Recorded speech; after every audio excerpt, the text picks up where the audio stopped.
Alright guys, it's got a simple how-to video for you. I'm here at my pigeon loft. I'm converting it at the moment from an old shed. It was an old rusty crappy shed. I painted up first, a nice paint job. So you cut a hole out the side, a little aviary there for some young birds in the area. Show you inside in a minute. I just wanted to show you my my bob trap. Obviously this is a cheap way of doing it, a nice easy way. For anyone that knows me, knows I'm terrible at DIY, so I thought I'd have a go, and fairly happy with the results. All in all, this bob trap probably cost me less than $20 to do, and probably about 3-4 hours to make.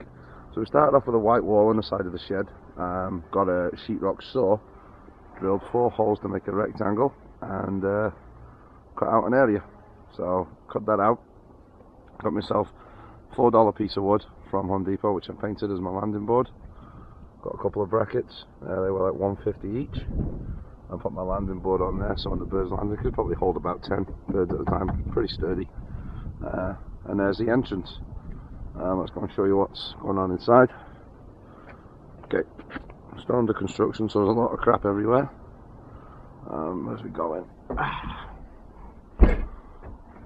Okay, and here's the hole. Now I saved the piece of wood that I cut out with to make an indoor landing board and a shutter door. All I did was obviously painted it.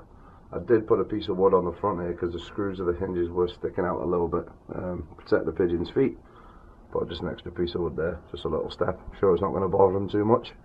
So here's the door. Just put a piece of dowel on it. I cut that from a shovel handle and just put it on as a little handle, and obviously put the hinges on underneath. So when I want to close it up, what I'll do is just lift it up into the gap there. Okay, and there's your door. Okay, I've not finished the paint job yet, so excuse the paint job, but there's your door. Now I've put on 2 pieces of wood here, just nailed them on, not too tight so they move. So what I can do is, as I invert them in, this will hold it as a landing board. Okay. Now obviously on race day you want the birds to come in, not go back out, so what I will then do is, let me just lift it up, move these pieces of wood in, another one under here, okay, and then the door just drops all the way down. Okay, it gives me a full opening. Now up here I've got my bob traps. I paid $1.25 for each, so you're looking at about $12 for that. And all I did was I got some wire that wrapped my wire mesh around, and I used it on 2 hooks.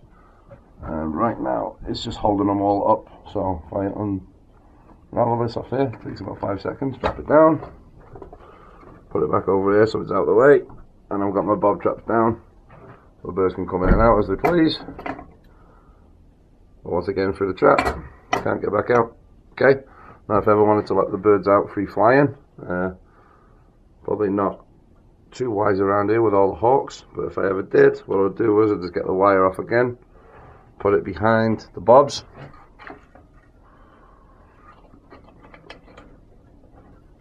up and around my wire, around the hook, wide open. And at night, all I'll do, just go to my door, make sure pieces of wood are out of the way, lift my door up and lock into place. There we go, easy bob trap.